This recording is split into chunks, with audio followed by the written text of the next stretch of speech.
কিছু ঢ্যাঁড়স নিয়েছি। এখানে প্রায় 200 গ্রামের মতো ঢ্যাঁড়স আছে। এগুলোকে প্রথমে পানি দিয়ে ধুয়ে নেব। তারপরে প্রতিটা ঢ্যাঁড়সের গোড়া আর আগার অংশ কেটে ফেলবো। তারপর মাঝখান থেকে এক পাশ দিয়ে চিড়ে দেব। এরপরে টুকরো টুকরো করে কেটে রাখবো। এবার একটা মশলা বানাবো।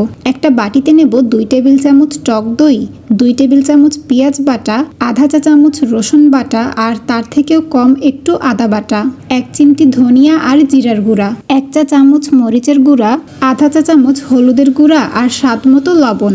এখন এই মশলাটা ভালোভাবে মিশিয়ে নেব। চুলায় একটা ফ্রাই প্যান বসিয়ে তেল গরম করব। গরম তেলে ঢ্যাঁড়সগুলো দিয়ে সামান্য লবণ আর 1 চিমটি হলুদের গুঁড়া ছিটিয়ে ভেজে নেব। ঢ্যাঁড়সের লোদ কেটে যাওয়া অবধি ভাজতে হবে।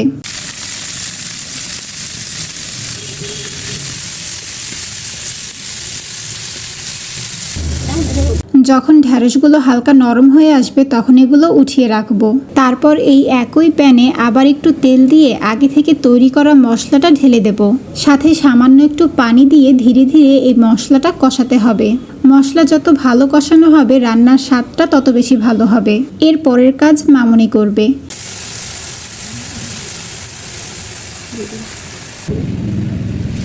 একটু পরপর নেড়ে দিয়ে মশলাটা একেবারে শুকনো শুকনো করে কষিয়ে নিয়েছে। আর কষানো হয়ে গেলে দেখা যাবে যে তেলও সুন্দরভাবে আলাদা হয়ে এসেছে। এবার পরিমাণ মতো পানি দিতে হবে। ঝোল কতটুকু রাখবো সেই আন্দাজ অনুযায়ী পানি দিতে হবে, যাতে ঢ্যাঁড়সটা ভালোভাবে রান্নাও হয় আবার ঝোলটা মাখা মাখা থাকে। তারপর একটা ঢাকনা দিয়ে ঢেকে ফুটে ওঠা অবধি অপেক্ষা করতে হবে। ঝোল ফুটে উঠলে ভেজে রাখা ঢ্যাঁড়সগুলো দিয়ে আলতো করে নেড়ে চেড়ে রান্না করতে হবে। মামুনি এই সময় চুলার আঁচটা কিন্তু মাঝারি রেখেছে। আর এখন কিন্তু ঢাকনা দিয়েও ঢাকবে না, কিছুক্ষণ পরপর নেড়ে দিতে হবে, তা না হলে দইয়ের কারণে মশলাটা প্যানে লেগে পড়বে।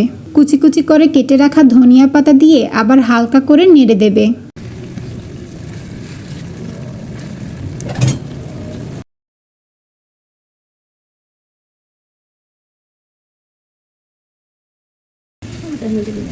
ঝোল যখন সুন্দর মাখা মাখা হয়ে আসবে তখন চুলা থেকে নামিয়ে একটা বাটিতে ঢেলে নিচ্ছে।